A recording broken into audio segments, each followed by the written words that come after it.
بسم اللہ الرحمن الرحیم۔ پیارے ساتھیوں، السلام علیکم۔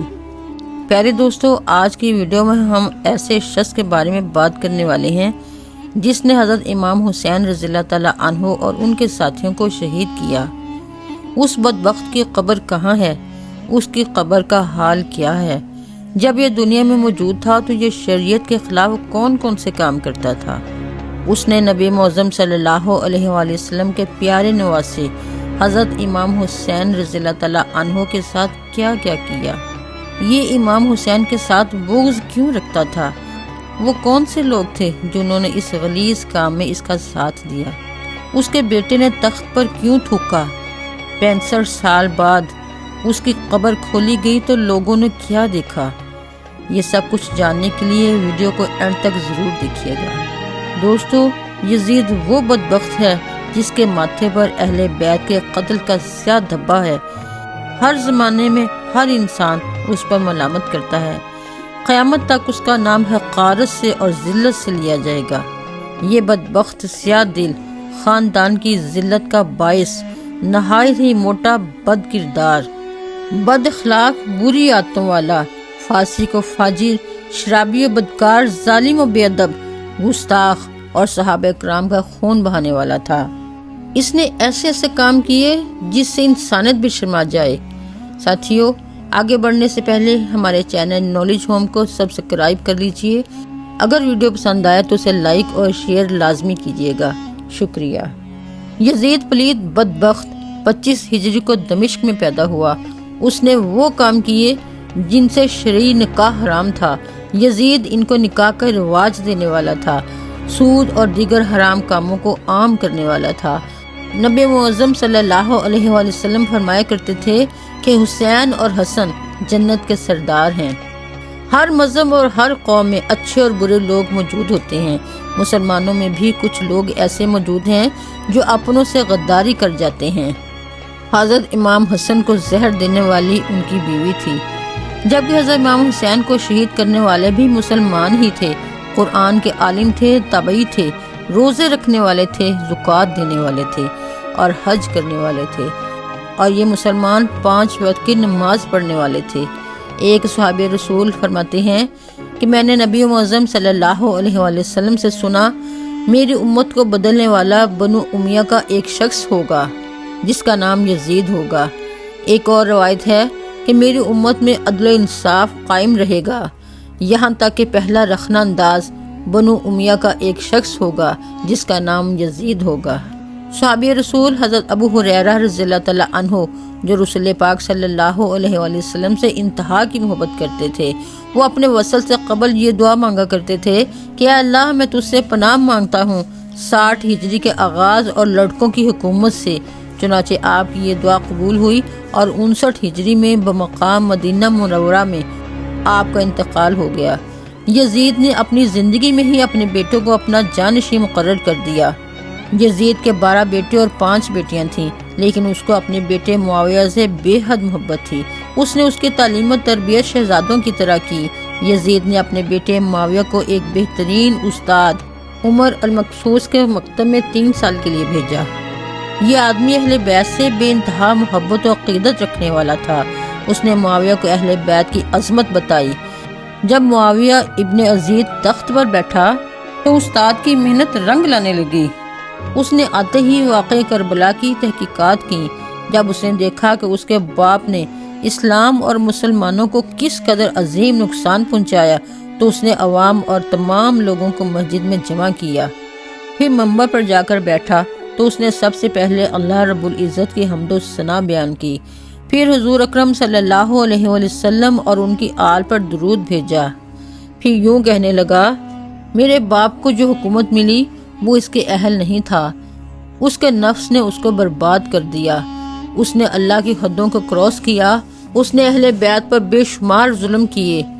یزید کا بیٹا معاویہ کافی دیر تک بلند آواز میں روتا رہا۔ اس کے بعد لوگوں سے مخاطب ہوا، اے لوگو، میں تمہارے گناہوں کا بوجھ اپنے کندھوں پر نہیں اٹھا سکتا اور نہ ہی تمہاری دوستی کا طوق اپنے گلے میں ڈالوں گا۔ میری یہ خواہش ہے کہ میں یہ حکومت امام زین العابدین کے حوالے کر دوں۔ اب تم جو بہتر سمجھو وہ کرو۔ میں اس حکومت پر تھوکتا ہوں جس کے لیے امام حسین جیسی عظیم ہستی کو شہید کیا گیا۔ اس خاندان کے امام زین العابدین کو زہر دیا۔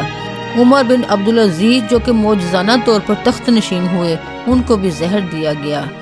حضرت علامہ مولانا مفتی سید محمد نعیم الدین مراد آبادی رحمۃ اللہ علیہ یزید کی حضرت امام حسین سے دشمنی کی وجہ بیان کرتے ہوئے اور شہادت امام حسین کے بعد یزید کی طرف سے مکے اور مدینہ شریف کے مسلمانوں پر ڈھائے جانے والے ظلم اور زیادتی کا تذکرہ کرتے ہوئے فرماتے ہیں کہ یہ ایسا شخص تھا جو کہ انتہا درجے کا گھٹیا بدکار ذلیل و خوار تھا۔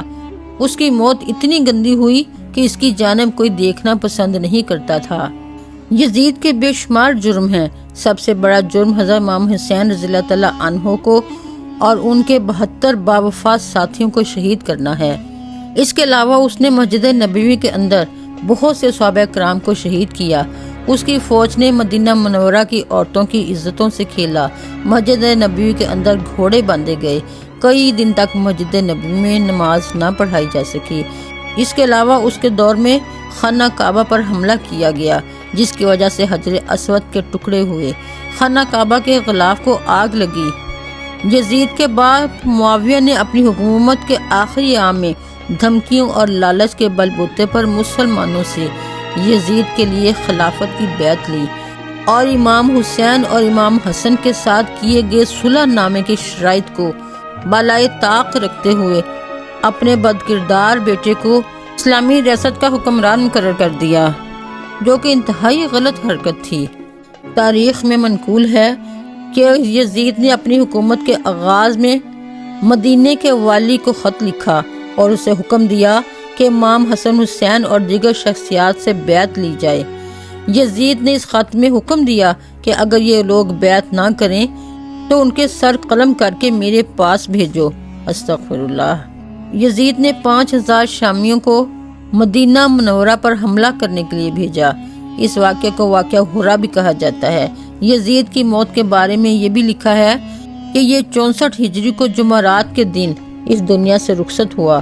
یہ ناگہانی موت کا شکار ہوا۔ یہ رات کو مستی کے عالم میں سویا، جبکہ صبح کو مردہ حالت میں پایا گیا۔ جب یزید کی موت ہوئی تو یہ ایک خیمے میں تھا۔ گرد اس کے خیمے میں داخل ہوئے اور اس کی لاش کو چیر پھاڑ ڈالا۔ اس کی لاش میں اتنی بدبو آتی تھی کہ پاس کھڑے ہوئے لوگ بھاگنے پر مجبور ہو جاتے۔ بڑی مشکل سے اس کو دفن کرنے کے لیے گڑھا کھودا گیا، پھر اس بدبودار لاش کو اس گڑھے میں دفن کر دیا گیا۔ یوں اللہ تعالیٰ نے اسے عبرت کا نشان بنا دیا۔ رب کائنات کو اپنے نبی سے بے حد پیار ہے۔ جن لوگوں نے نبی کریم صلی اللہ علیہ وآلہ وسلم کی آل کے ساتھ ایسا کیا، اللہ رب العزت کے ہاں دونوں جہانوں میں ان کے لیے دردناک عذاب ہے۔ ایک اور روایت میں ہے کہ یزید شدید بیماری میں مبتلا ہو گیا۔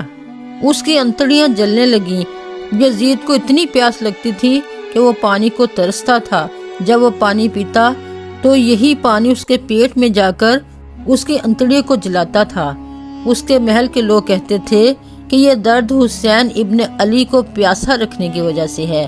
ابو سعید خضری فرماتے ہیں کہ رسول اکرم صلی اللہ علیہ وآلہ وسلم نے فرمایا، اس ذات کی قسم جس کے قبضے میں میری جان ہے، جو اہل بیت سے بغض رکھے گا اللہ تعالیٰ اسے جہنم میں داخل کرے گا۔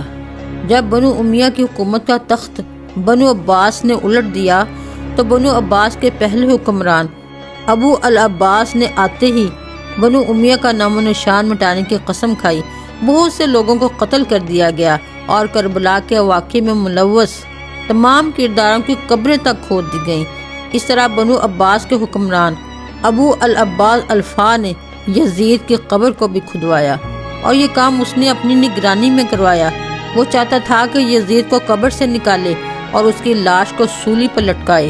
چنانچہ یزید کی وفات کے 65 سال بعد اس کی قبر کو اس وقت کے حکمران ابو جعفر اور ابو العباس کی نگرانی میں کھدوایا گیا۔ لیکن جب قبر کو کھولا گیا تو سب یہ دیکھ کر حیران رہ گئے کہ اس میں لکڑیوں کی راکھ، بدصورت کتے اور ایک اژدہے کے سوا کچھ نہ تھا۔ استغفر اللہ، اللہ اکبر۔ اور یوں یزید اپنی موت کے کئی سال بعد ایک بار پھر لوگوں کے لیے عبرت کا نشان بن گیا۔ اللہ پاک سے دعا ہے کہ وہ ہمیں گناہوں سے بچنے اور نیک اعمال کرنے کی توفیق عطا فرمائے، آمین یا رب العالمین۔ پیارے ساتھیو، اپنا اور اپنے پیاروں کا خیال رکھیے گا۔ اپنی اگلی ویڈیو میں انشاءاللہ پھر ملیں گے، تب تک کے لیے اللہ حافظ۔